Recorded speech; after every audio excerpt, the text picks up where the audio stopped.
Resort to tactics of the wicked breeds only wickedness.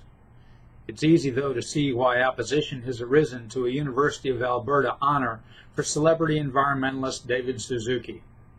The university wants to award the 81-year-old geneticist, a science program star on Canadian television and a climate change activist, an honorary doctorate. He is to be one of 13 such honorees in convocation ceremonies this spring, but his selection is controversial.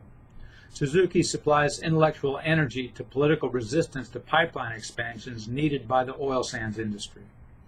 His David Suzuki Foundation advocates for, among other things, a constitutional guarantee of the right to a healthy environment.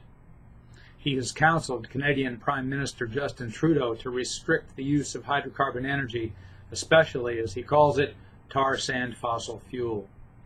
And he lives in British Columbia, the government of which has incurred the wrath of its Albertan counterpart for opposing expansion of the Trans Mountain pipeline between Edmonton and Vancouver. Suzuki's disdain for the oil sands industry would be enough by itself to arouse ire in Alberta. But the activist creates interdisciplinary friction too. At least once, after grotesquely mischaracterizing in a television documentary the interplay between money and nature, Suzuki declared, "Conventional economics is a form of brain damage." Understandably, economists are among those fuming over the U of A's plan to honor him.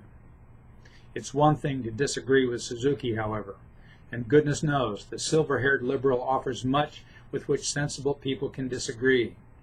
But it would be something quite different to withdraw an honor already on offer, especially from a university.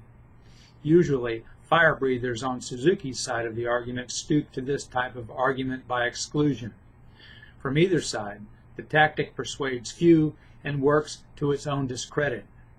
Suzuki, for good or bad, is consequential. Honors have been bestowed for less. He will only gain sympathy if denied one more honorary doctorate. The oil sands business and supportive institutions have better ways to support their interests. I'm Bob Tippie, editor of Oil and Gas Journal, and that's the editor's perspective, which appeared first in text at www.ogj.com on April 27, 2018.